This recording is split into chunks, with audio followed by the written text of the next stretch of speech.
From the central coast of New South Wales, Australia, it's the number one podcast for the animated series. This Generation X-Men with Bender and Brooks. Yes, it is. Thanks very much, Steve. This is Generation X-Men. I'm Bender, and with me as always is Brooksy. Hey. Like the name suggests, we are Generation X-Men, and you are too. If you're new to this, what we'll be doing is going through all 5 seasons of X-Men the Animated Series, one episode at a time, giving you our thoughts, X-Quiz, tally time, and most importantly, having a laugh as well. Now, Out of the Past, Part 1. Remember last time when I said I really enjoyed this episode, Brooksy? Yeah, that confused me. I lied. I was thinking about Part 2. That being said, I barely remember this one at all. But having that, it's like very refreshing watching this episode because I really don't remember anything going into it. And I had a really great time. I was really digging this episode. I thought it was just because all the Morlocks died or something. You're like, oh, man. So, yes, the hunter's here. They're going to trap them up, round them up, kick them out of New York. No, that was just like a side effect as to why I liked it. And we'll talk about that later. What season are we in, Brooksy? Season 3. I think because we're at Season 3, I feel as though we should change everything up a little bit. Oh, we're okay. still going to be the classic Generation X-Men, but I feel as though we should give a tease to the start of the episode. Right, yeah. So I've written things down here, see how it flows, see how it works, and see if I can continue it on for the rest of the season. But it's time to change things up, so I want to tease what's coming up in the rest of the episode. So we've got coming up, we've got Breakdown, where we're introduced to the Reavers and a noteworthy series-only change to Wolverine and Deathstrike relationship. Tally Time and Claw Draw returns, along with the Marvel movie news. Dark Phoenix and Captain Marvel trailers dropped, so stay tuned to the end of the episode where we'll hear our thoughts on that. Also, an Australian survey reveals the most popular superhero among kids aged 6 to 13. The target demographic for superhero films, Brooksy. Right. It's insane. Can you guess who it is? The results may surprise you. I know they shocked the crap out of me. Okay, so I'm not going to get this. Oh, no, we'll break it down later if you want. Everybody tune into the end of the episode to hear that one. But first, before any of that, we've got a bit of X-Quiz. Pop quiz, Hotshot. Pop quiz! Pop quiz, asshole. Time for a surprise quiz? Won't be a pop quiz on Wednesday. There's a pop quiz. Pop quiz. All right, so how many questions you got today? Let me count them. 1, 2, 3. I got 4 possibly. I got possibly 5. There was a few things here. It was good to see. A bit of a return. Oh, yeah, I think it's a return to form big time. We'll talk about the animation style here, but I think this is a real strong episode to kick off Season 3 with. All right, so anyhow, you got 4. I'll let you go first. There may be an overlap, though. What number is on Jubilee's singlet when they're playing basketball? Well, that was my very first question. So I'll take a stab in the dark and say, was it number 7? Lucky number 7. Nailed it. All right, during the basketball game, what do you call that, a pickup basketball game? I don't know. I've got questions about that basketball game because there's 3 people. Yeah, what is going on? Maybe it was one-on-one and Jubilee was playing ref. Yeah. But anyway, I've got during the basketball game, Wolverine's wearing a pair of jean shorts, or jorts for short. What colour are they? Ooh. Blue. They are grey. Ooh. Nice colour one. I was wondering if you'd spot that one. No, I didn't. When Lady Deathstrike scratches the spaceship and it admits all the green light the first time, yeah, we see someone in an office building. Right. And in that office building, there is a picture on the wall of his office of a prominent Marvel character. Oh, Who jeez. is that character? I may have blinked for that tiny little Yes, it cameo was on the... blink and you will miss it. Ah. Well, I'm going to say Larry Houston's a big fan of Black Panther and Fantastic Four, so I'm going to guess it's either one of those. So I'll lock in Black Panther. Incorrect. Oh. It is an Avenger. You want another go? No, just give it to me. I can't. Captain America. Captain America had a cameo in Yes. this one. Oh, I'm going to have to watch it again. Yes, a picture on the wall. All right, later on in the scene, they're chased into a subway after Wolverine goes on a rampage. Do you know what station that they entered? Lexington Avenue. That is correct. Saw that for a split second. So, I'll write that down. Maybe Brooksy missed it. Doesn't miss a thing. My question for that is, what station do you need to go to enter the Morlock tunnels? I like that phrasing much better than what I did. Very well done. when they're in the Morlock tunnels at the end and Gambit finally decides that he wants to do something this episode, he charges a card up and you get a POV shot of it. Mm-hmm. What card is that? This? It was the 3 of spades. Yes, correct. We should go back and see every single card that he's ever charged. And I think it's only been the 2 so far. Like the rest of them you can't really see. They've just been like random. Because I've been trying to do this because I remember these sort of ones going, I remember there's cards. But yeah, before they were just mud or maybe aces sort of thing. Right. Mm. Oh, yeah. Because I've been looking. You've been paying attention. My last question is, what warning does the professor get on his screen at the end of the episode? Oh, I looked at this because there's a really cool translation of it, and it said, warning, lethal predator. Correct. I can't do my predator sound for you. I had too much Pepsi.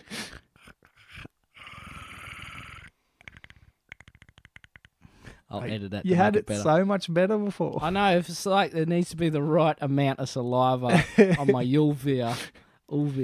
But yeah. I just thought of another name for X Quiz. We could have it an even more reference to us being Australian. We should call it Have You Been Paying Attention? All right, now it's time for Have You Been Paying Attention? You just want to be Sam, do you? Previously on X-Men. There was no previously on X-Men. Duly noted. It took me the second watch, though. I started, hang on, man, there's no previously on X-Men. I know, normally I've got time to prepare all my notes when the previously on X-Men's happened. I was like, oh shit, we got straight into the episode. Oh yeah, everything got wrapped up because it started season 3. Yeah, but there was no backstory, no everything's all good now, what's going to happen next, nothing of that. No, they sort of get all the flashbacks in the episode, which we'll talk about later when they pop up. So, break it down, my fuzz. Break it down. Break it down. Now it's time for a breakdown. Breakdown. Go ahead, give it to me. Breakdown. Where is she? So today we are doing episode number 27, season 3, episode 1, Out of the Past, part 1. The original air date for this one was July 29, 1994. Now, the special thing about that is it's a Friday.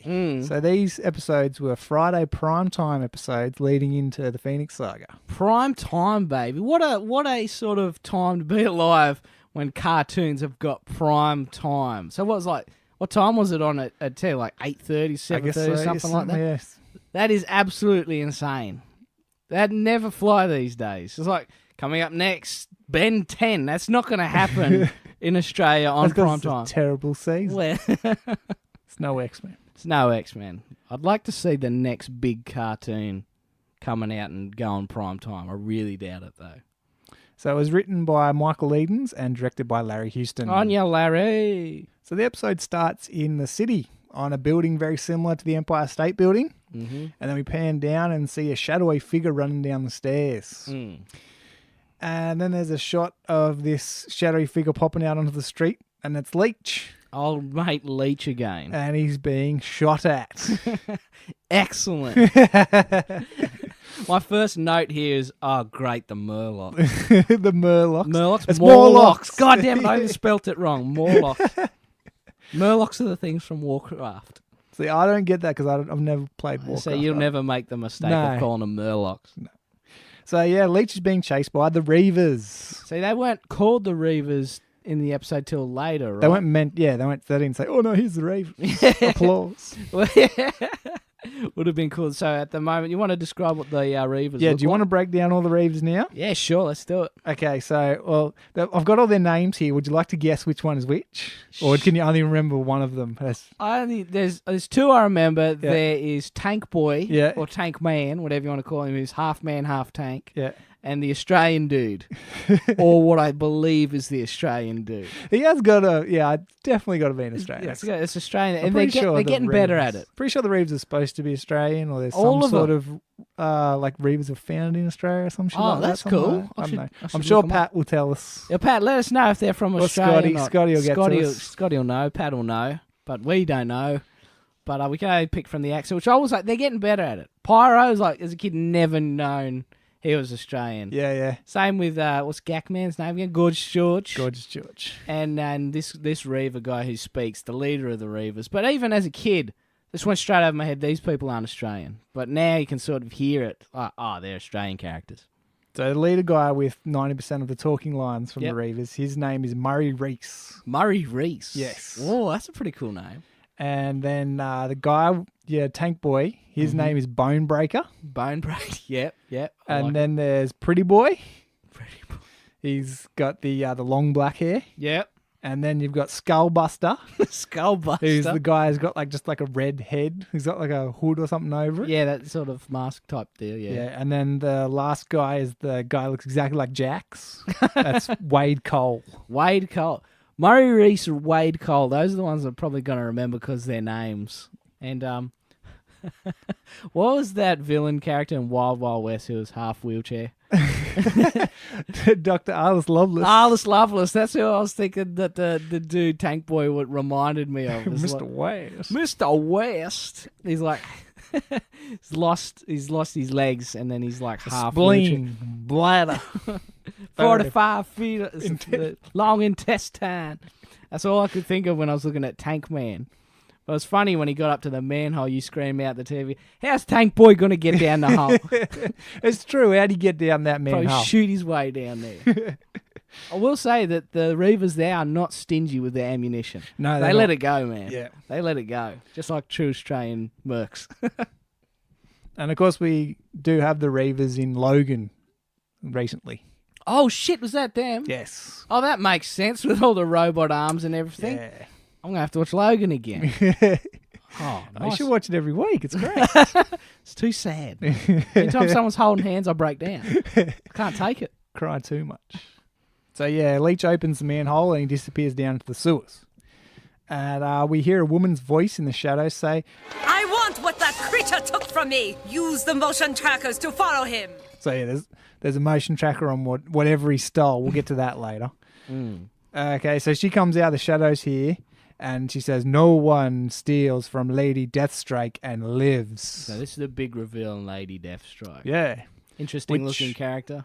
Is the character from X2, That's right. Yeah, that's right. That's right. which I really enjoyed in X2. I enjoyed the whole movie, but Yuriko in that was really good, I thought. Yeah, I remember the only thing that I didn't like in X2 was because I was going into it with the knowledge from the cartoon. I thought, Right. oh, Wolverine and Lady Deathstrike were dating, so Yeah. there's going to be another cool little relationship thing between them. Wonder if they'll remember each other because she's a bit of she's a mind-wiped Terminator in that movie. Yeah. She didn't really have the characteristics in this one, but we didn't get that. But other than that, she was a badass, man. It was like one of the cool villains of X-Men too. A lot of people complain about how her claws came out and like how they come out there so far. But I suppose they could be hidden really far back in her arm like Wolverine and they come back all the way through her hand. Then she wouldn't be able to move her wrist. Oh no, they come all the way through. She wouldn't be able to move her wrist when she released the claws out through her fingers. Well, if you look at them closely, they're not a solid claw. They come out in little sections, kind of like an extending back. Okay, right, yeah. Oh, that's what I totally got that Yeah, yeah. from the thing because it makes sense. Oh, if it's coming through her fingers, it's got to be like an extending, like one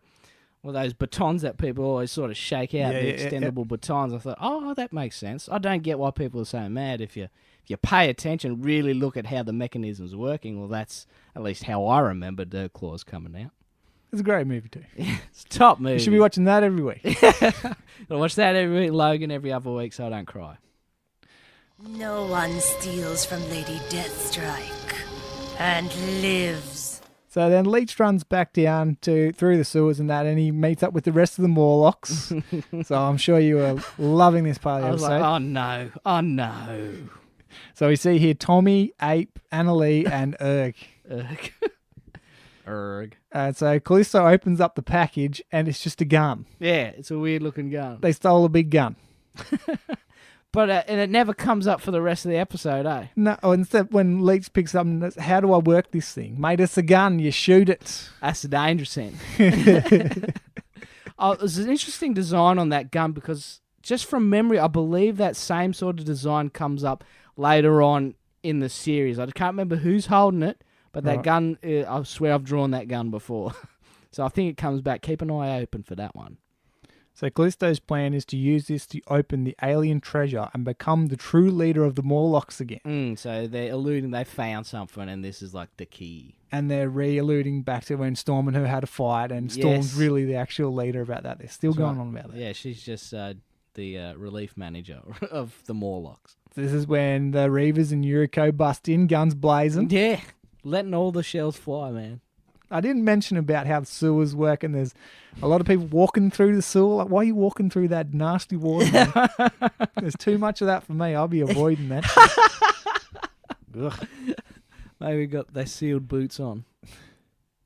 But it's still getting all over them. Like, they're walking through it like it's just a bloody water running down. Oh, you dirty This bastard. isn't storm water, poo water. It's all of that in America. They get everything in the sewers. It's disgusting. So yeah, they start using this web shooting gun that becomes very prominent during the episode. Yeah, we find out later it's like a life drain net. Because whoever gets hit by it, they sort of get really tired and pass out. But this one like shoots them to the wall. And a lot of the Morlocks got tagged here. They got punked out by the Reavers. And also we see Ape here who sort of moves and he makes holes in his body and all that sort of stuff. And then all of a sudden he just turns into a dragon. Yeah, he starts dodging all the gunfire, the mask style. But that's not his power. That power was from Scale Fakes. Another one of the Morlocks. It wasn't there. So they're just like, oh, didn't someone turn into a dragon? Make him turn into a dragon. We could just watch it on tape. Nah, we'd have to get the tape out. I'm sure you know this episode, all the Morlocks, so well, Ben. But yeah, what else happened in this episode? One of the persons got blasted, and you go, "No more suddenly scorpions." Was it no more cover for scorpions for you? Yeah, the first. I can't remember your line. The first Morlock to get it was Anna Lee. No more covered in scorpions for anyone this episode. That's my favourite quote from you while watching it through. They did their homework on the Morlocks. They knew who to take out first. They've analysed that she's priority one. Mama. Oh, dang. Get a cold shiver down my spine. Intruders! Stop them, Morlocks! They must not reach the hidden tunnel! So then Deathstrike grabs Leech and he folds faster than Superman on laundry day. We need another analogy for folds faster than a what? No, I don't expect you to beat The Simpsons. Impromptu beating The Simpsons. I can't. We've got to find another one because we've been using that one since it came out in 94 or whatever. So Leech says, Callisto made Leech steal from your lab. She thinks it will open the buried treasure. Yuriko and the Reavers then head into another part of the sewers and check out this treasure. And it turns out that it's a spacecraft. It's a big-ass treasure chest. So Yuriko can feel a great power inside and sees it as a way to finally have the power to exact her revenge. She talks about her cyborg components and adamantium claws. Straight away, we make the connection.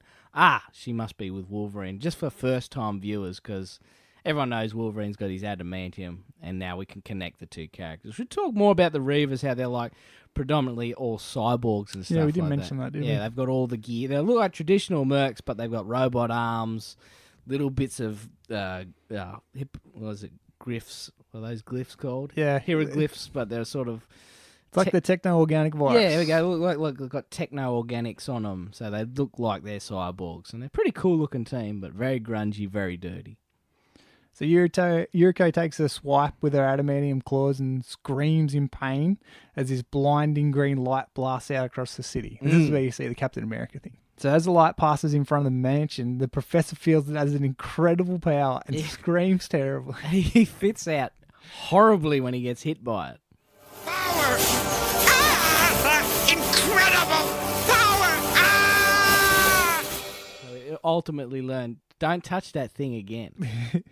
So we come back from the break and the professor hasn't felt power like this before and must find its origin. So he grabs Cerebro and starts having a check around what's going on. Starts having a hack. And we pop back to the sewers and Deathstrike has found out that the ship has a defensive shield, which is reacting with her cyborg components. Doesn't like the enhancements. And this is when I think it's the Wade Cole, the Jax-looking guy. He's just like, we should just blast it then. He goes over to shoot it. And she goes, no, and just pretty much slaps the gun out of his hand, but it explodes because she's got adamantium claws. Yeah. She's always accidentally cutting shit up. That's my gun. So she explains that the Morlocks were able to touch it, and her adamantium talons scratched it. So maybe they need a human with adamantium claws. It's when you start barking at the TV. It's not human. He's not a human. Spent so much on this human versus mutant shit, and then they just do this. Why? I'd wager because Deathstrike considers herself a cyborg. She Yeah. thinks everyone else is human. She's not gonna busy. She's Do you not know gonna if busy herself. Yuriko is a mutant? I don't believe she is. I think she just got the enhancements and became the cyborg. So she's a. Do you call it a mutate, or what is Deadpool? What is Deadpool? Yeah, there's a classification for him. Right, I don't know that Don't know. classification. Maybe Scotty or Patty will know. Mike's always telling me what he is. Right, yeah, is he? He's not a. He's mutated human. He's something else. Hang on, let me look it up. Well, whatever he is, I believe that's what Lady Deathstrike is, plus cyborg. But my point I was trying to get across is like she's so into being a cyborg, she just doesn't differentiate between humans and mutants. They're just all humans because she's a cyborg. Deadpool fits into this category as he has gained his healing factor from genetic alteration from the Weapon X program derived from Wolverines. And he is a mutate. A mutate? Yeah, so we're talking about My mutates. We're mutates. talking about mutates before, so Sinister and Weapon X, they're doing the same sort of stuff. There you go. So I would say that Lady Deathstrike is a mutate because she has gained her powers not naturally, There we go. through science. All right, so now we cut to Wolverine. There's a big close up on his face. He's like, "Make your move, hotshot." I'm like, "Oh, we're gonna get a danger room sequence, something here." No, we're just outside playing basketball. It's a pickup game of basketball. Wolverine and Gambit are shirtless and oiled up. I was going to say, it looks like we're in the fourth quarter here because they're working up a sweat. They are so oily. They got a shine on them too. They're either sweating or Wolverine has put the Vaso on as a defense tactic, so when they go to get at him, he just slides straight off him. And we went to the lunch lady Doris. Do you have any grease? Grease me up, woman. Okie dokie. There's nearly an animal alive. They're going to run a grease Scotsman. That's what we went to. Because the sun's shining on them and they've got little highlights on their skin to show that they're sweaty as. And it's definitely Wolverine versus Gambit. Mm-hmm. And then then Jubilee's watching, spectating, or she's a referee or umpire. Because it looks like Gambit's got the ball and she's trying to stop him. So it's Wolverine and Jubilee versus Gambit. Like, why? This is terrible. It's uneven numbers, I suppose. Yeah, Wolverine, it's not fair. I suppose Wolverine wanted to feel all inclusive. Brought her on his team because he's short and needs help against the taller Gambit. So Gambit jumps back, makes a shot, and Wolverine jumps up and just claw draw pops the ball. He's a very sore loser. It was going in. He said, "Nah, fuck this. I'd rather cheat than lose." Yeah, no Sidney Dean for him. Get that shit out of here. Yeah. This is my house. Man, I love that movie too. What's that? White Man Can't Jump. Yeah. You're not very familiar with that one, are you? No, watched it once in a year 11 snow trip and never again. Oh, it's so good, man. Woody's great in it. I just remember seeing where he can't dunk. He goes, "This is regulation size," and he jumps up, does a chin up on it. Yeah, it looks regulation. It's got your boy Snipes in It it. does have my boy Snipes in it, but he's not killing any vampires in it. He's just being hilarious. Go for the hoop, Gumbo. If you insist. Hey, message coming in. So then the outdoor basketball court's video phone rings. Now we've talked about this phone tree phone, before, yeah. like what rings first, the danger room, then professor's office, and then gets all the way out to the fucking The phone tree. basketball court video phone. No one's picking up anywhere. So Gambit answers, and it's Leech. So Bender was, oh god, Leech is back. How'd he hack there? But Wolverine has a funny line. Yeah, here. Wolverine's like, oh man, we gotta talk to Storm about who she gives our number to. So Wolverine's like me. He sees a Morlock and he's unhappy. And he forgets how video phone works. He can hear and see you idiot. So Leech tells Wolverine Yuriko is there in the Morlock tunnels and she needs him, and then just like hangs up straight away. It's just really short. Oh yeah, she's here, needs you. And he's like, oh, just spit it out. And then he just hangs up. But he said the magic word that got Wolverine's attention. That was Yuriko. So then he tells Yuriko that Wolverine will come and they must make preparations. And this is the thing I was alluding to earlier in the intro, the relationship between Wolverine and Yuriko. As far as I can tell, comic book aficionados back me up, their relationship wasn't as explained or in like a sexual relationship at all in the comic books. As far as I know, from what I've read, they were just enemies because she accused Wolverine of stealing the adamantium that was bonded to his skeleton. That's why she was pissed at him. In the episode, it's a little bit different, and we'll talk about that later. So Leech tells Yuriko here that he's done what she wants, and now can he leave? And then we see the Reavers take him off screen, and we see the bolt of lightning and the blast noise of a gun, and then they just cut straight back. It's like, shit, he's been shot. I'm like, holy shit, they just murdered Leech. Wow. Finally. And then Yuriko's like, Wolverine is coming, we must make our preparations. And then it fades back over, and it actually shows Leech, no, he's not dead. He's just in one of these sticky web freaking He's in the life things. drain net. Yeah. I was like, they didn't actually kill him. That would have been amazing if they left that there. that would have been very Not bold. that fade. Like, Very wow. bold. So we come back, and they're asking Wolverine, who's Yuriko? And he's like, it's an old friend. Doesn't tell him much. Typical Wolverine thing. Classic stuff here. Something's happened in his past. Don't want to talk about. Gotta go. And then Gambit says, Gambit's nose says a trap. I love that line. Of course it's a Gambit's trap. nose says a trap. Good line from the Swamp Rat. So Wolverine's out of there, and Jubilee says they have to go with him. And Wolverine says, no way, this is personal. Yep. And then Jubilee has to convince Gambit to follow Wolverine. Yeah, and Gambit's yawning during her whole spiel. With the typical spiel about X-Men and the family. We've got to look after the family, all that sort of stuff. Real Fast and Furious shit. It's family. Family. Family. Your Vin Diesel is too much like Buddy Dolph Rocky. Lundgren. My Vin Diesel, Dolph Lundgren, and Rocky all sound the same. Buh. That's Dolph Lundgren. That's Stallone. Yeah, I think that what you say is you got to get that line that they say all the time. So you need a Toretto line. Toretto line I always thought was family, but I never watched. But that's just one line. That's just one word. You need a full line. I've got him screaming, but that doesn't sound like Toretto. Because the buster kept me out of handcuffs. He doesn't talk like that the whole time. You need like ask Eddie Racer, Eddie Real Racer. Doesn't matter whether you win by an inch or a mile. Winning's winning. You had me. You nearly had me. You didn't have your car. You never had me. You never had your car.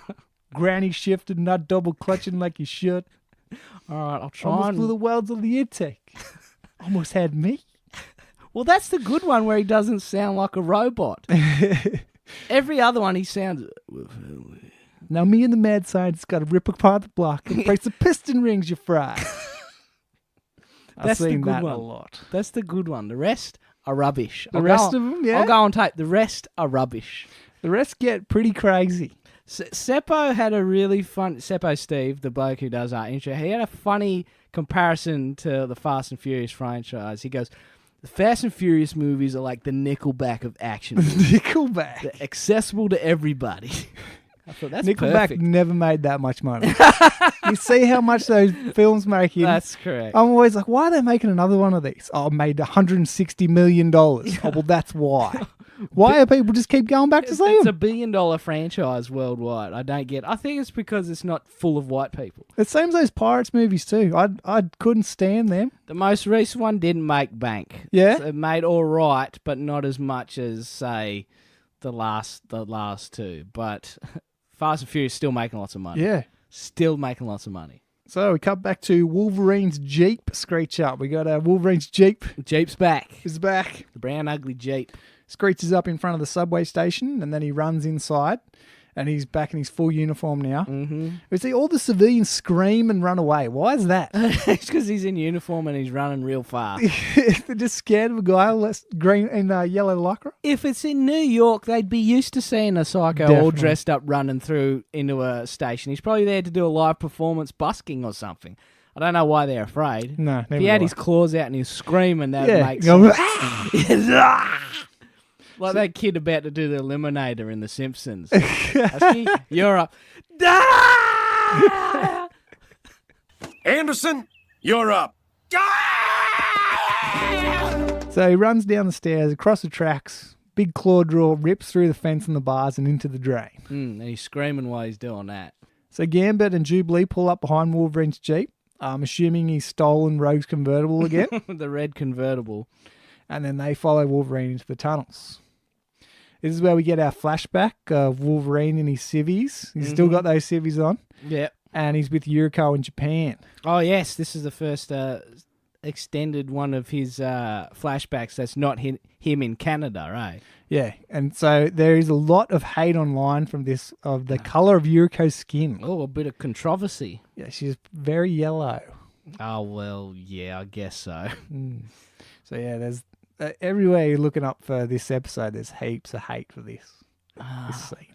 It's a pretty touchy subject to talk about, but in fairness, the Japanese have like a fairer skin colour to the Caucasians. I mean, what other colour would you want to colour it in? I mean, she doesn't look like one of the Simpsons, talking about the Simpsons, but it is a lighter shade of yellow. But we won't get into that. I mean, didn't bother me, but may bother some. To each their own. So they definitely seem like some sort of a couple here. They're all hugging each other and that sort of she's jazz. saying don't go.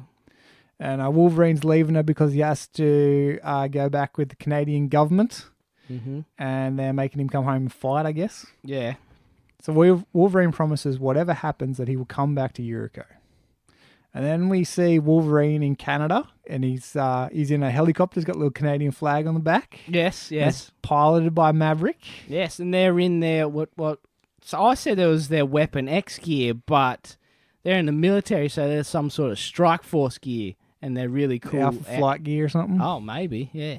But that's really cool outfit. I really like his cool black stealthy get up he's got on. Yeah, it's black with the yellow shoulder pads, and he's got like tack goggles on and stuff. Yeah. So he jumps out of the helicopter here and he's immediately attacked by these army of guys in like green with orange and they're like tin hats on. And so he runs straight into a pitfall trap here. Just straight away, run away from him, bang, straight down pitfall trap. Then he's captured. So this is the lead up to the Weapon X facility, which we haven't seen this before. But now from here, we've seen this for the next 20 minutes, it seems like. It's the whole how he gets his adamantium skeleton put in. Yeah, it's a whole bunch of stock footage from, Repo Man. Repo Man. That's exactly it. They play what feels like the entire sequences. There's maybe a line cut here or there, but more or less it's the whole flashback it just of him. keeps going. It's like, oh man, could you not have cut it in an interesting way that gets the point across? Or if, like from a different angle, angle, that sort of stuff. I know they're always trying to save money. That's why they punch these sort of stuff in. But yeah, it's reviews of this. It's not fun. Yeah, it's just like the Simpsons clip show. It's like they've run out of budget or they need some time to be filled. I just chucked the adamantium bonding sequence in again because we should keep a tally on how many times we see that. Yeah, I was going to say that too. So that's been twice now. We'll see how many more times we see it. Yeah, we've got another 50-odd episodes to go, so we'll find out. So then Wolverine returns to Japan and Yuriko's not there, but he's already got his claws popped. Did you notice that? No, I didn't notice that. He's walking around going, Yuriko, where are you, Yuriko? And he doesn't have his claws away. They're just out everywhere. How's he opening doors with that? Maybe he's just cutting through doors. He's cutting everything. Yuriko, don't be afraid. I've come back. Where are you, Yuriko? So we cut back to the present day here, and old Murray is behind Wolverine, and they got him surrounded. Yeah. So this is where he radios Yuriko and tells him that that Wolverine's coming. Yeah. And then Yuriko sort of is put over the top of him. What do you call that? Where they slice her in over the top? I just called it a split screen because it's not split down the middle, but she comes in over the top of him with the other image behind, right? It's like she's in widescreen and you can still see him behind the back of her. It's just an interesting sort of double screen thing that they did. So the Reavers now converge on their target, and of course they dogshot Wolverine. There's so many dog shots. It's great. So he gets nailed straight in the back, and we get a cool little fight scene here between Wolverine and the Reavers. Yep. This is where Wolverine jumps up and he stabs his claws into the ceiling. Yes, that's classic. And he starts cutting some of the guns, and then he full on just cuts Skullbuster's arm off. Yeah, he cuts some dude's arm off. And he's like, ha, They're just a bunch of tin cans. And with the cartoon rule, you can do anything you want to robots. Yeah. It's really easy. He can go to town and really use his claws for what their intended purpose is, to cut the crap out of anything in sight. So it looks like he's pretty much defeated them. And he asks where Yuriko is, and then she disappears. And he's like, what have you done to yourself? What have you done to yourself? And she explains that she is no longer Yuriko. She is now Lady Deathstrike, a living weapon of revenge. And then she slashes Wolverine across his chest. Yeah, no blood, but it's just enough to break up his shirt. Wolverine asks her what does she want the revenge for. Mm-hmm. Oh, yes, this explanation. And Yuriko's like, For a murder. For the destruction of my life. I searched for years for a way to become strong enough to destroy you. She doesn't take breakups very well. she says the Reavers gave her the tech to become a cyborg. Mm-hmm. And so she has changed her outer form to match the darkness inside her. Ooh, that's some real dark shit. That sounds very goth. There's darkness all around me. Deep, piercing black, I cannot breathe. My heart has been raped. Whoa. So this is where we get the scene of her, like, she gets into a sarcophagus and then she emerges as Lady Deathstrike. Seems a lot easier to get her adamantium than it is for Wolverine. Fuck yeah, it did. I feel as though these things are often, like, chilled out for children. Yeah. The sort of transformation scene, just she goes into a tank and then she comes out different. I wager it would have been way more devious and evil and nasty, Frankenstein-y sort of way that they would have explored in the comic books or a movie. Definitely got her, like, arms on, like, a drop saw and just... All the stuff that you didn't see happen to Alex Murphy when he was becoming RoboCop. You know? It's just like... Talk about a good scene. There's one right there. He managed to save the left arm. What are you talking about? I thought we saw total body prosthesis. Lose the arm. Prep it for surgery. Yeah, that's a great movie. Go and watch RoboCop. The original RoboCop. The real RoboCop, not Only that RoboCop. bullshit new one.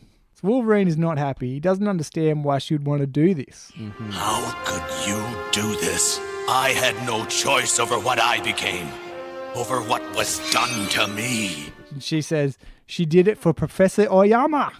And he's like, oh, the professor who put the adamantium into Wolverine. So Wolverine's like, so, what's that got to do with you? He had a daughter whose name was Yuriko Oyama, my father. Which was, I wrote down here, it's a very complicated way of saying I'm his daughter. yeah, exactly. Because I'm like, what? So your father is Yuriko Oyama? Like, that's what it sounds like to me. And you're talking about weird sort of retconning here. The professor doesn't seem Japanese. No. At all. But he does have the glasses on. Does have the glasses on, which I thought was a pretty clever out. Well, you can't see what shape his eyes are. He's got the glasses on. But he sounds almost like a refined American accent. Yeah. Not even Canadian.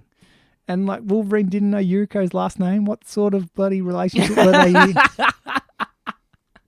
Or maybe she took a different last name or something to get away from her father. I don't know. So she's of the opinion that Wolverine has killed her father, so she wants the revenge. There you go. So now we get this massive adamantium fight, which the Reavers decide to just stay out of. She doesn't tell them to stay out. They just stand there and just go, oh, just wait for it, wait. I want to see if he kills this bitch. She's been bossing me around too much. So Wolverine's trying to tell her that he didn't kill her father. And so then Wolverine's sort of getting the upper hand, and then the Reavers jump in now and then shoot Wolverine with one of the net guns. We better stop her. Stop him. Then Yuriko's got the shits now, and she's like, oh, let's just destroy Wolverine. And old Murray Reese jumps in, and he reminds her that the reason that they got him here in the first place is to open the friggin' thing, you idiot. Just wait. Let him open it, then you can kill him. And Yuriko just blinded by rage. That's so funny. I want the revenge. For my father! No, Deathstrike. He was brought here to open that alien ship. I don't care. This is what I want. After we get the alien technology, which ought to be worth more than you're paying us, you can have your revenge after that. Very well. And then also Gambit. Gambit and Jubilee are here, and they don't bother jumping in on this even. They're just like, oh, wait. Just wait. Just wait, I want to see if this bitch kills Wolverine. He's been bossing me around too much. So they carry Wolverine through the Morlock tunnels here. We get a good shot of a bunch of the tunnels, and Gambit and Jubilee are following them. Yeah, right before that, Jubilee wants to jump in, and this is that other line I was talking about where Gambit says, Not yet, little. Sois patient. They are many, we are two. We wait for the right moment. We've got more Swamp Rat, Assassins and Thieves methodology going on here. Right. So this is where Gambit's using one of his playing cards as a candle. Yes. Show light. I thought that was pretty cool. And this is that production value I was talking about, how more expensive everything is. We're getting all these really cool tunnel scenes. Yeah. And like you said, he's using his card as a light, and got all these background paintings are really cool and everything. So I thought that was interesting. Like, ooh, bit of budget in this one. I like it. This is where they come across all the other Morlocks and they're netted up against the walls as they walk past. This is the scene I was talking about earlier. So Wolverine would have passed him when he's unconscious. Yeah. So then, like, they walk past these Morlocks here. Why doesn't Gambit let them all free? He's like, oh, yeah, we'll do it later. It's like Jubilee, we should free them. And they're like, no, we'll do it later. I was like, get some backup. Yeah. These Reavers are badass, man. But I figure they'd probably... Morlocks will kick up a stink and run away. At least the Morlocks could say, oh, yeah, there's this tunnel that goes around the back of them. You should do that and then just sneak out and surprise attack. Like, there you go. Still, don't trust a Morlock. Only good Morlock's a dead Morlock. Or a netted up passed out one. Yeah, there you go. Keep that net on them, Shao. So the Reavers drop Wolverine in front of the spacecraft and then uses this like sort of ray that comes out of his belt to dissolve the net. Yeah. That was cool. Zzz, and then Wolverine wakes up. And then Yuriko's like, open the alien spacecraft with the claws my father gave you. And he goes, open it yourself. Well, that's funny. He gets up, he runs away, then turns around and strikes a pose. What am I doing here again? Oh, yeah. Oh, that's right. I'm beating shit out of everyone. That's right. I'm straight up murdering fools. So anyway, yeah, idiots let him out. What do they want to do? Another fight. So. Yeah, do it again. We get another. Fill it up again. Yeah. Fill it up again. We get another fight. Yuriko just screams, destroy her! And now Gambit and Jubilee jump in, right? Yeah. Yeah. Gambit gets out his extendo staff. He tosses does. it at a gun, and then we get the rev up music, right? Spears Murray Reese's gun out of his hands. So yeah, Yuriko screams out, destroy him! And then Wolverine says, sorry, lady, I don't kill easy. And pops claws and goes nuts. That's pretty fun line. You like that one? That's a good one. I like it. Almost as much as like, open it yourself. That seems like a childish thing to say. It's not very clever or insulting. It's so plain, but so... Yeah, no, you are, but what am I? Exactly. It's along the lines of, you are. Yes. That's a good line. Now you'll do what I say. Open the alien spacecraft with the claws my father made for you. Open it yourself. So Yuriko and Wolverine get into another adamantium fight here, while Gambit and Jubilee pretty much attack the Reavers. So we get a bunch of cool scenes in this fight scene here where, like, Jubilee's using a fireworks against old mate your mate. Tank Boy. Murray Reese. Bonebreaker. Yeah. And he puts up the big, like, metal shield. Yeah. He's avoiding the fireworks. And she sneaks up behind him. She uses the glasses. Did you notice that? No. So she slides the shades down, pops his shades up, gives him the fireworks right in the face. Oh, that's neat. I didn't even notice that. So yeah, I thought that was pretty cool. It's a good little touch. We also see this is where Gambit charges the card, and it's like a POV shot. Yeah, it's in the foreground, yeah. And then we also get one of those of Wolverine. He's got the claws up, and Yuriko's attacking him. So there's a couple cool shots there. I noticed like Wolverine was in the reflection of one of the Reavers' glasses as well. Oh, yeah, that was yeah. pretty badass. Haven't seen anything like that in a while. And there's also one you popped on as well where the fireworks get popped off the shield up into the top, drop the rock on down. his head. Yeah, there's some really creative action sequences in here. I think the storyboard artists were on fire this day. So the fight scene sort of ends with Gambit grabs a guy in between his legs, flips him over, and he just grabs back and tases the shit out of him. Yeah, that's right. Gambit gets tased real good. And typical Jubilee just gets picked up. That's how they stop Jubilee. How do you stop Jubilee? Pick her up. Well, you can't beat up a kid or like a teenager chick. It's like they can't dog shot her. That's under arrest. Who's the sicko who drew this?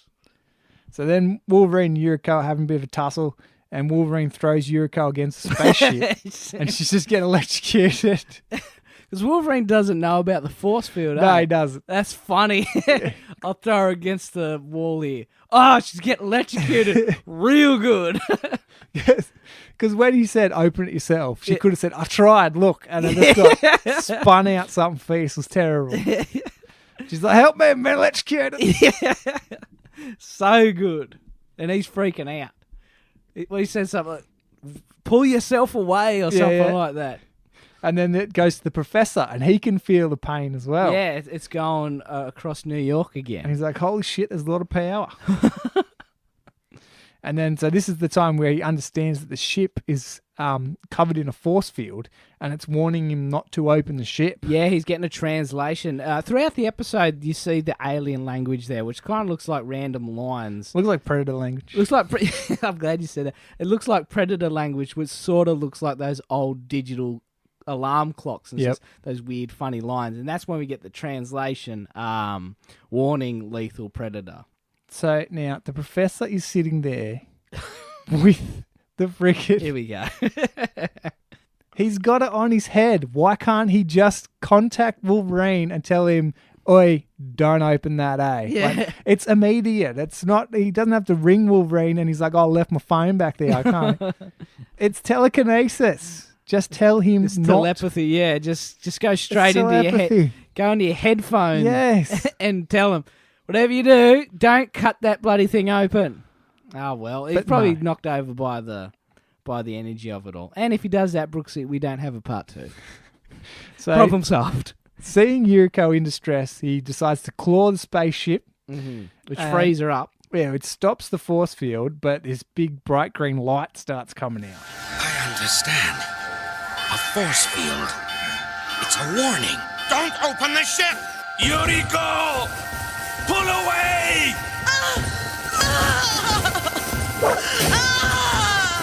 Let her go! So it's really bright this time. And it's flashing over everything, and everything's pretty much green now. Yeah, a lot of energy. Yeah, everything in the Morlock tunnels. And Jubilee asks, what's happening? And Wolverine's line is, I don't think I want to know. And then the 3 claw draw marks open up into this big green hole. And you see like this yellow oval sort of appear like an eye in the middle and open up. And then it just says, to be continued. And we see 3 little red laser pointers point on Wolverine's chest. And we hear the predator noise. Or at least that's what I wanted to happen. And that's the end of that chapter.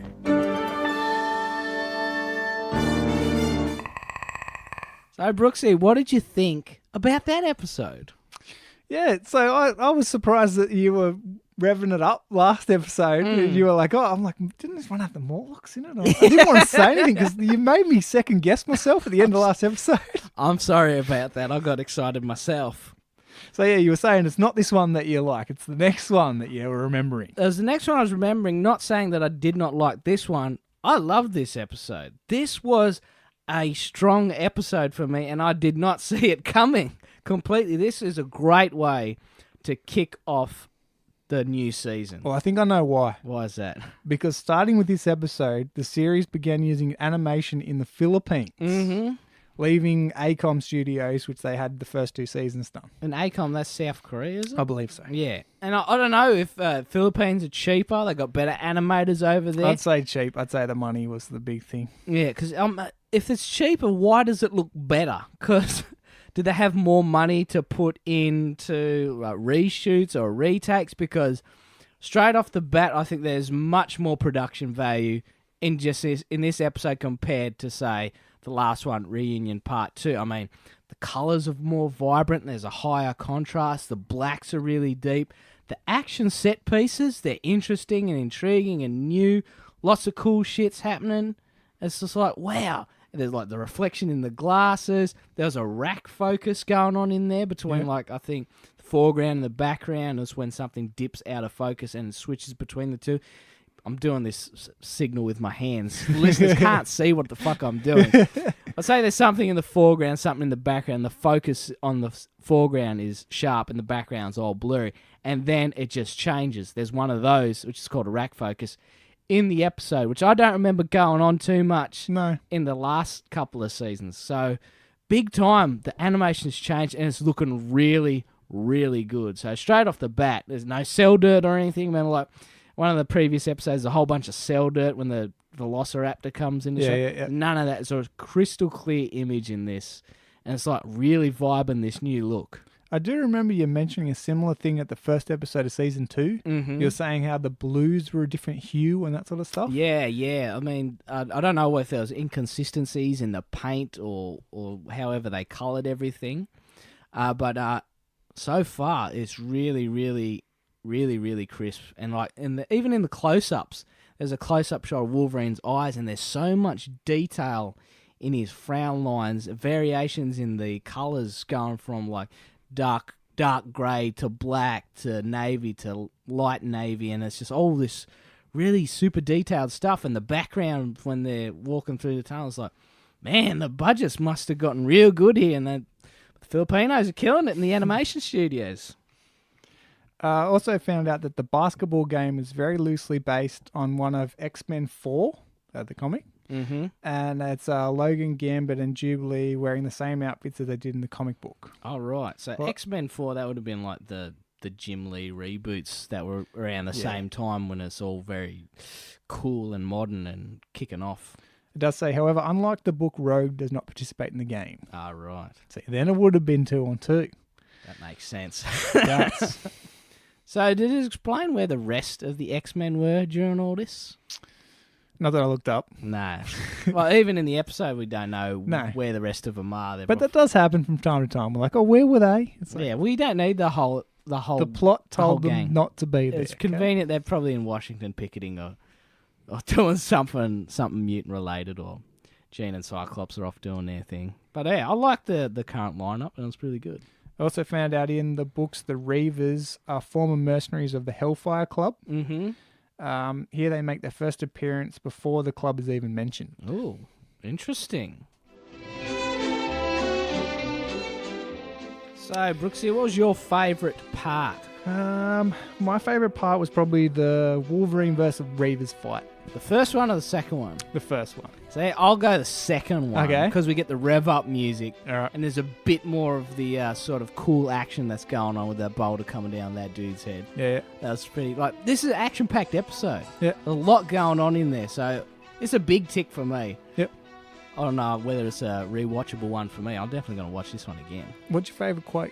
See, it's a toss-up for me between open it yourself because of the how juvenile it is, but how straight to the point it is, and I don't kill easy. Now, I would have gone I don't kill easy, but I didn't really discover that in the episode, just only because you just told me it. Right. So I'll have to go with open it yourself because it made me laugh when I was watching it tonight. So that's my favourite line. Open the thing. Open it yourself. My favourite one was Gambit's one, how he says, Gambit's nose says a trap. Since when does he have a great. good sense of smell? But Gambit's intuition should say it's a trap. Gambit's nose say it a trap. But I'm surprised you didn't go with the destroy him, I don't kill easy. Yeah. Oh, that is really an interesting line for me. That's my second favourite. Yeah. So good that I'm going to have to steal it and put it in one of my movies. I There don't you go. kill easy. All right, it's time for a new segment, which we'd like to call... That doesn't make sense. Now, usually you ask me how would I make this episode better or what would I change? That's right. My big complaint about this episode Here we go. is how does Wolverine even remember Yuriko? Ooh, that is an interesting point there. Yeah, Because because his mind would have got wiped Yeah. as soon as he got his claws, right? So how does he go straight back to where he was from looking for Yuriko? So the timeline would be Wolverine is in Japan with Yuriko, gets into a relationship with her, gets called back to the Canadian military. How do you pronounce that? Military or I think military? you can do either way. Okay. Potato. Gets called back to the Canadian military, is captured by the Weapon X program. He's given the claws, he breaks out and Alpha Flight save him. Yep. And give him all the Wolverine and stuff. the outfit and everything. That was my next point, is they had to teach him how to read again. Yeah. How could he even remember friggin' Yuriko? Yeah, and then he goes back to Japan to find Yuriko when he gets a trench coat and he's got his claws out. That doesn't make sense. That doesn't make sense.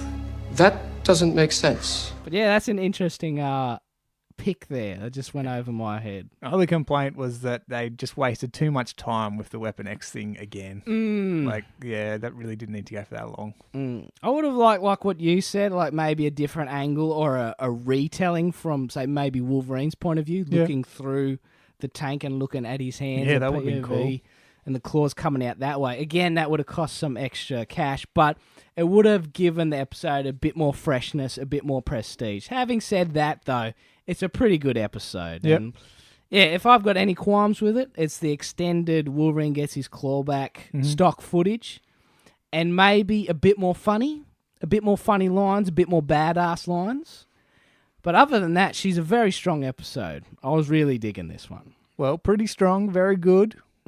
What's your rating? My rating, I'll be bold, I'll give it an 8. Ooh, an 8. 8 out of 10 because I was having so much fun.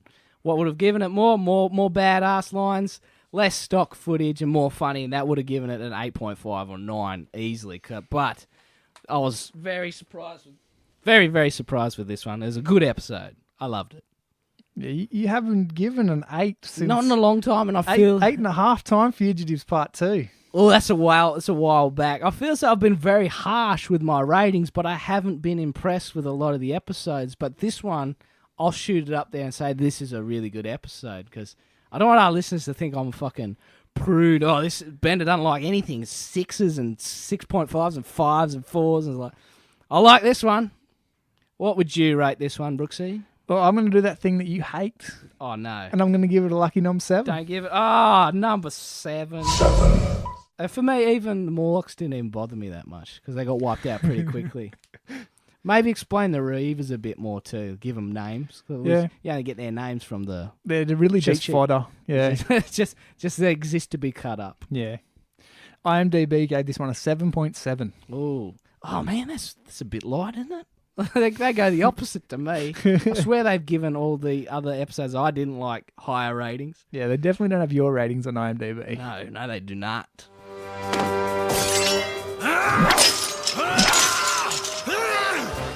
All right, it's time for tally time. What do you got for us, Brooksy?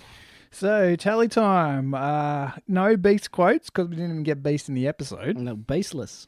Do you want to give a stab at how many claw draws? He got them out quite a bit here, but as you were saying, sometimes they were just already out. Yeah, they were out for a long time. I think we were in the high numbers, so I'll say 8. Lower. 6? 5. Oh, damn. So which is... Really? I thought it was more than that. Yeah, coincidentally the same as the first episode of Season 2. Oh, okay. So we got 5 to start with for Season 3. Mm-hmm. So we're up to 108. Very good. In our 27 episodes. No bubs, though. Bubless. Still at 6 for that. And only 3 Jean faints. No more Jean faints because there was no Jean in the episode. All right, she's coming.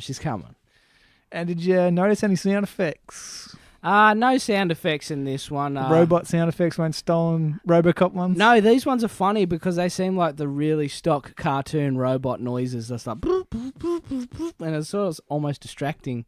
So it's almost started laughing because they sound like a Jetsons robot or something walking around. But yeah, no cool stolen sound effects this time.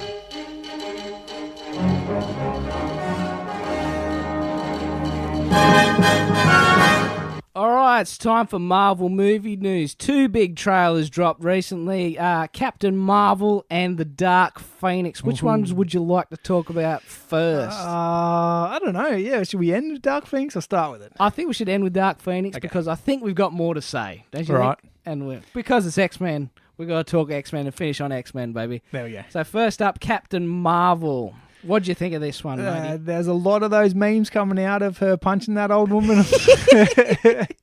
What's been your favourite? The one that comes to mind is like it's set up because of the Batman slapping Robin meme, right? Yeah, and this one's just building up. It starts on the old lady and it says, Shazam is the real Captain Marvel, and then it's the shot of her smacking the old lady.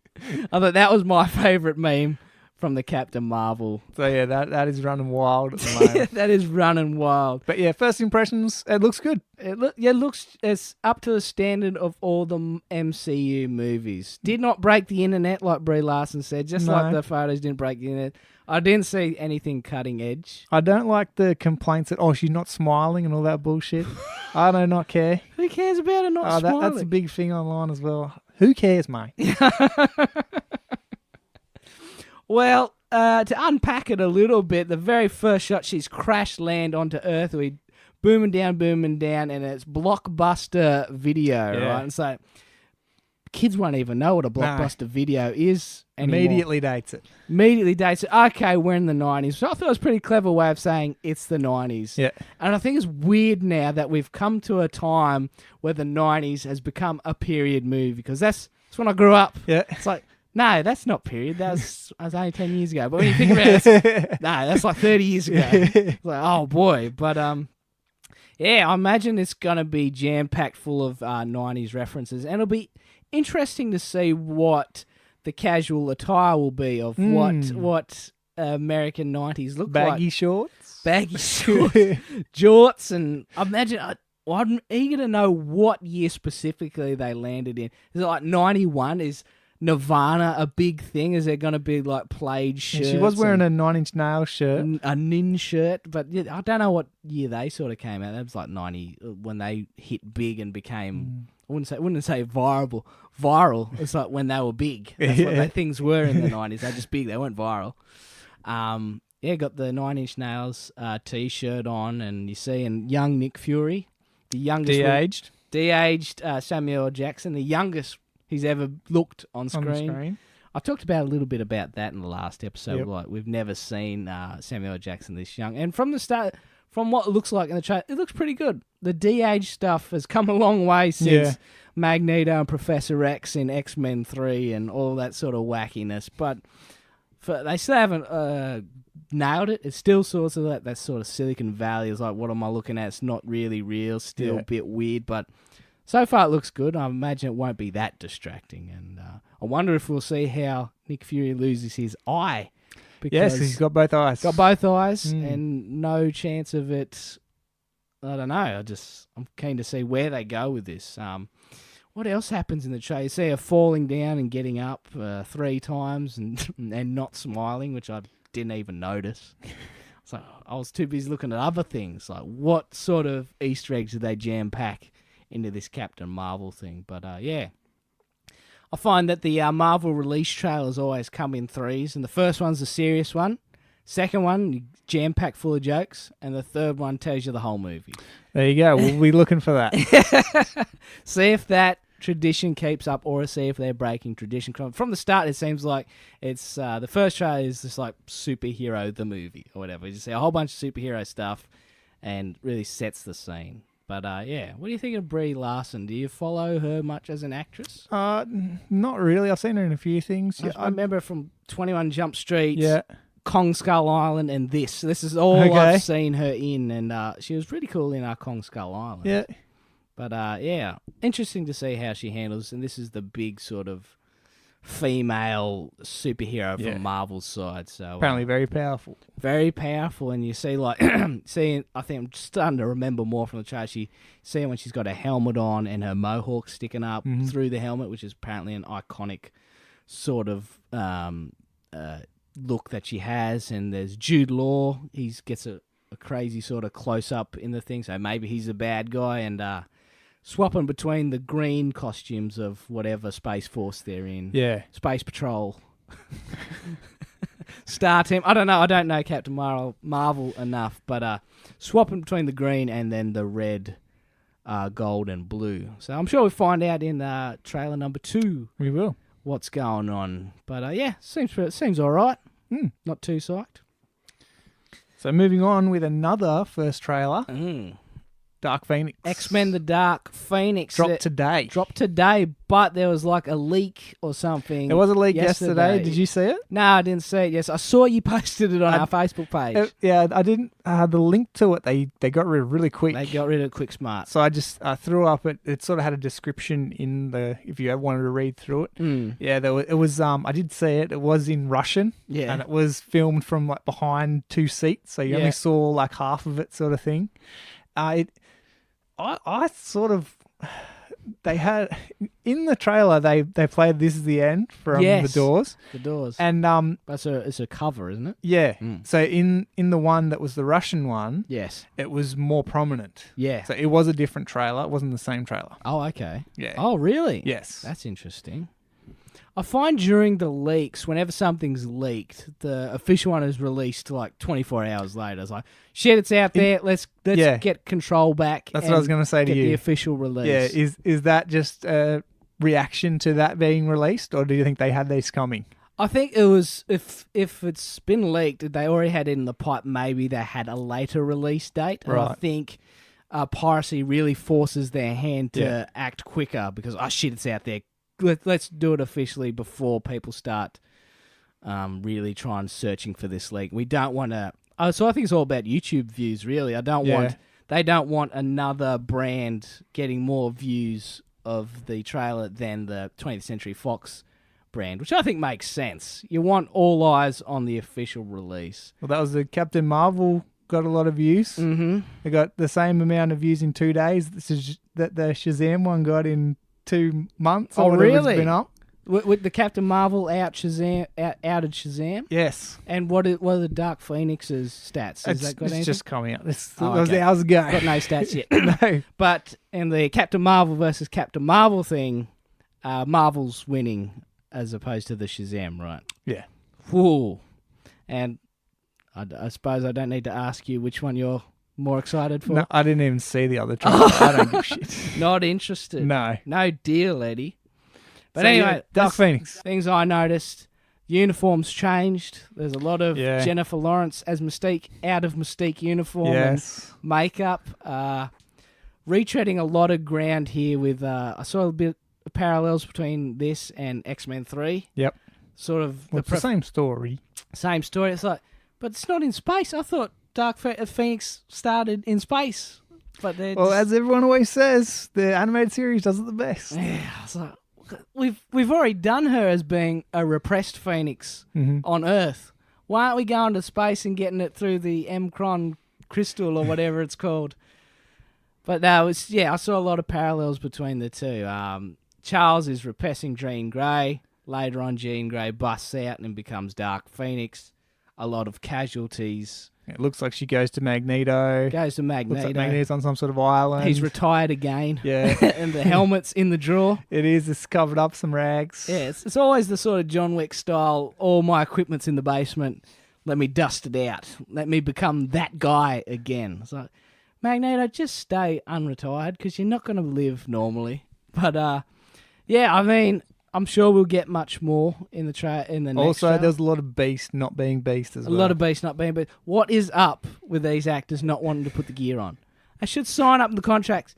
If you're going to be Beast, you're going to look like Beast. That's right. No skin colour. Yeah. If you want to be Mystique, you got to be in the blue. Yeah, it's not. You don't see Mantis or Nebula getting out of their bloody costume. Yeah, you know, Drax is always Drax. Yeah. He's not going into human form or anything.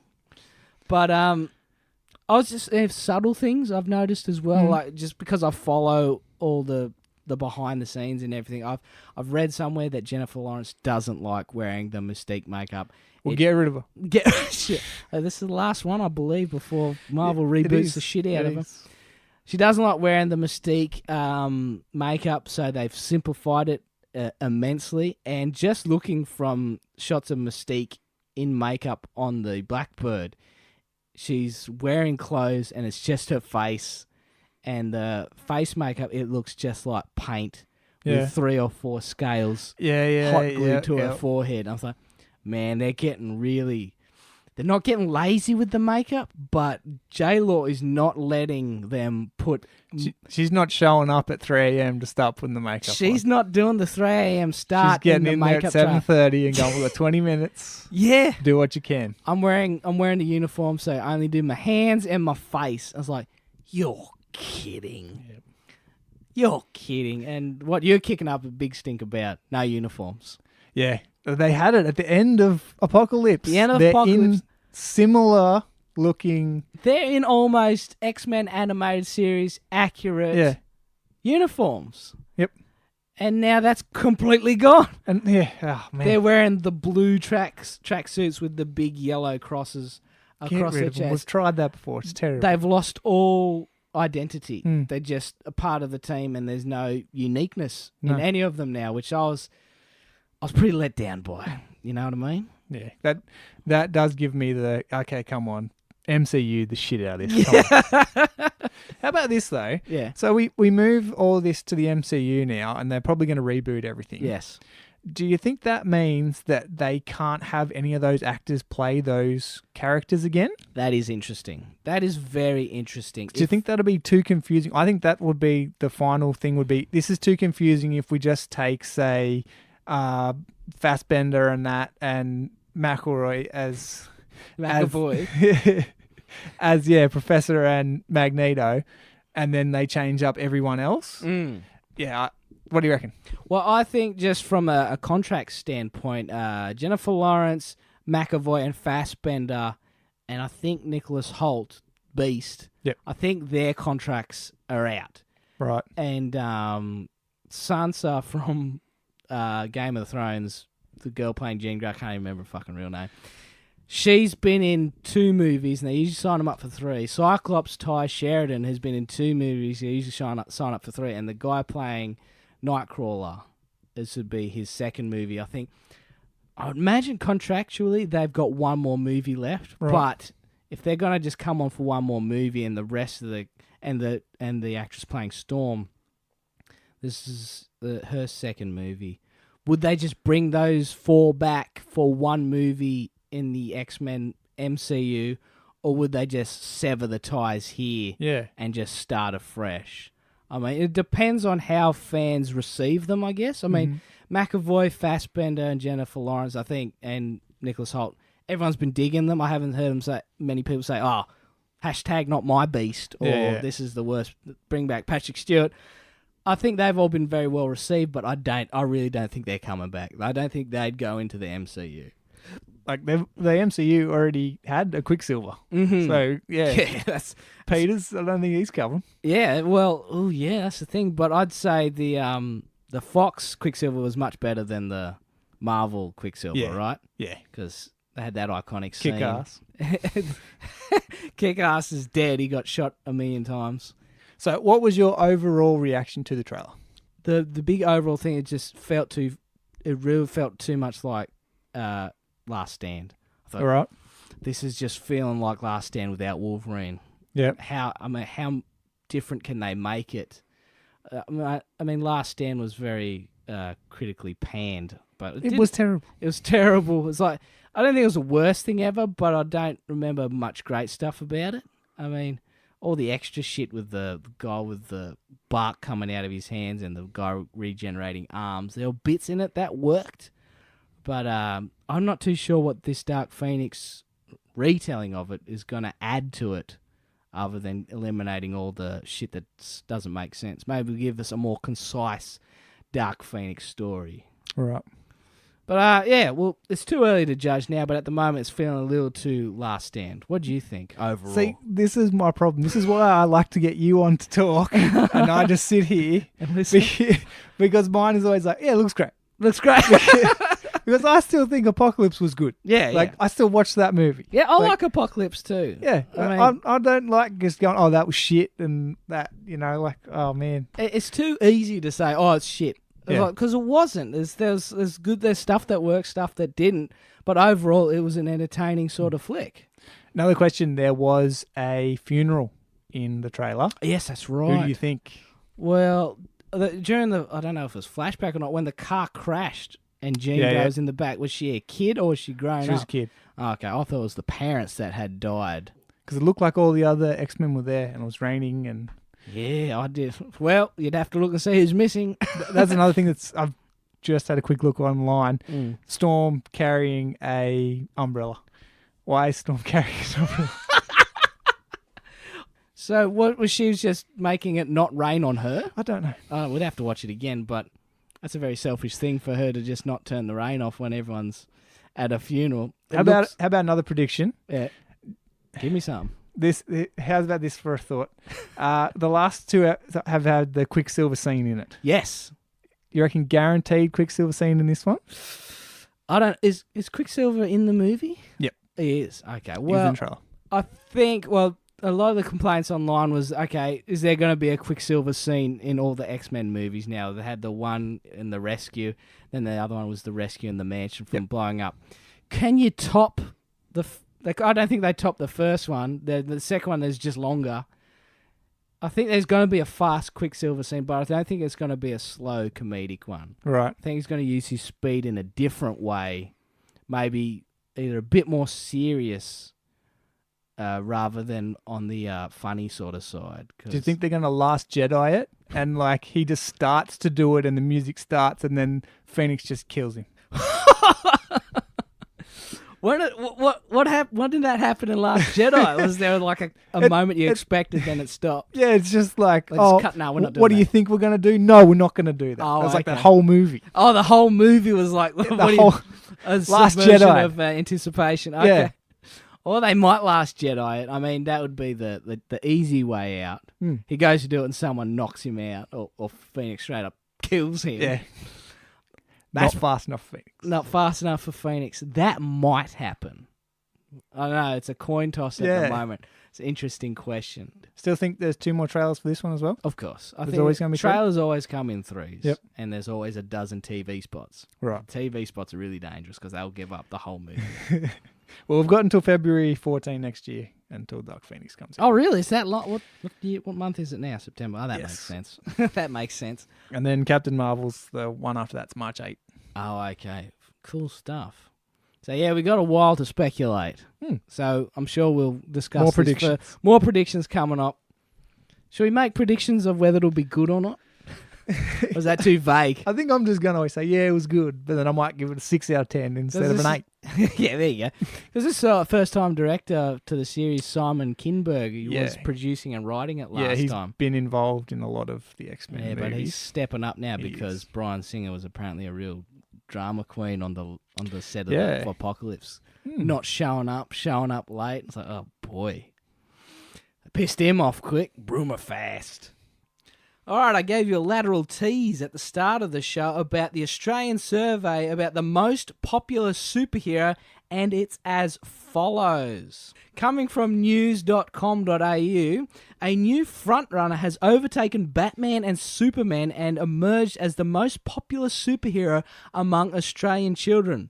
In an unlikely twist, Wonder Woman has zoomed into the front of the pack of male superheroes to take the lead, the heroine doubling in popularity over the past 2 years, largely thanks to the Warner Brothers blockbuster film released last year. The DC comic characters took up 4 of the top 5 most popular superheroes, storming well in front of Marvel characters in the popular stakes. Coming behind Batman in third place was Spider-Man, followed by Superman and The Flash. According to research conducted by Roy Morgan, who surveyed over 2,500 Aussie kids aged between 6 and 13. Oh, there's your problem right there. Shocking numbers there. I couldn't believe it. Could not believe it. With the MCU raging on, the target demographic has swung to Wonder Woman. Was it boys and girls choosing? Yeah, under 13. Under 13 choosing Everyone Wonder above Woman. that loved Marvel. It's crazy how that worked out. We've got the numbers here.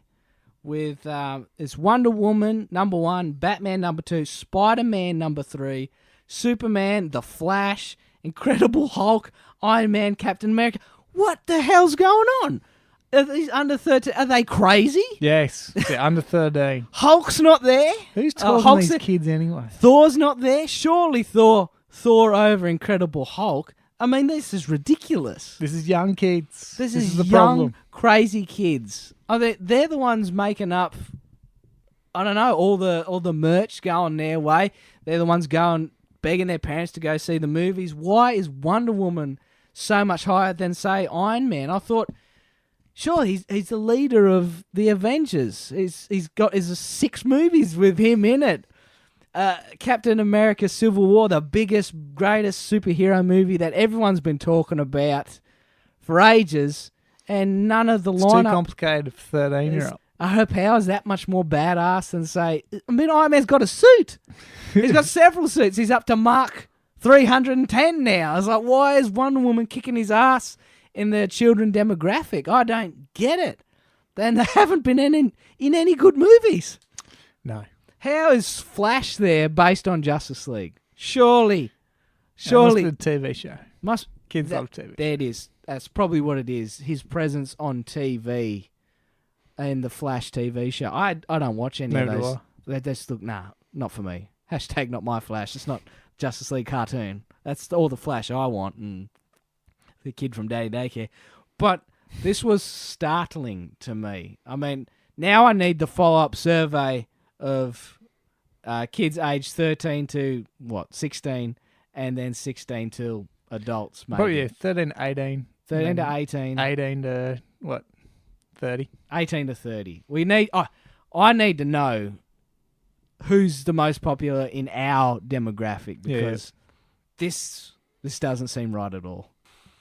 Yeah, do you think this is like a fad with kids because the most recent superhero movie that came out was Wonder Woman? Probably. I think so. Oh, no. Ant-Man come out after that, but I suppose he's not really a big favourite amongst anyone. I don't know. Did it have a date when this was done? This could have been done 2 years ago. Let me check. Well, it's says 2018. 2018, so it's pretty recent. But it goes like, it was like Wonder Woman.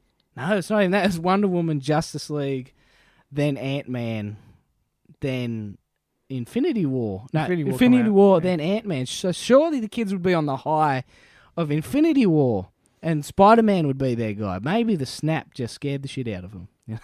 Everyone's turned to dust. Well, he can't be my favourite anymore. He's dead. But just a really shocking survey here, which has shocked me to my very core. Okay, it's time for the social media shout-outs. You can find our podcast on iTunes, Podcast Addict, Pocket Casters, Stitcher, and YouTube. Subscribe, rate us, and give us a review. All the stars and all the praise. If you've got something to say, we'll read it out. Let us know how we can be better. Like and share our page on Facebook at Generation X-Men. Anyone who likes Marvel, X-Men, and Australians will like us, so help Generation X-Men grow by sharing the love. Follow us on Twitter and Instagram at GenXmenPod for Meme Monday, Marvel movie news, and all things X-Men. Or you can contact us via Facebook IM or by email, generationxmenpodcast@gmail.com. So what's up for us next time, Brooks? Next episode, number 28, Season 3, Episode 2, Out of the Past, Part 2. This is the one that was recorded over twice on my tape. This is one I'm certain of it when the Lethal Predator Alien Beast comes out. Right. Which I should have mentioned earlier on. That's pretty close to the plot of The Predator, which I'd just seen recently. All right, that's it from us here at Generation X-Men. Wherever you are in the world, thanks for listening, and we hope you had a decent shot of X-Men nostalgia. Next week, we've got Out of the Past Part 2 with Breakdown, Tally Time, Clawdraw, and more Marvel movie news. Like the Terminator, we'll be back, and we look forward to your company then. Thanks for hosting, Brooksy. No worries, Bender. Take it easy, mate. Thanks, buddy. See ya. Bye-bye.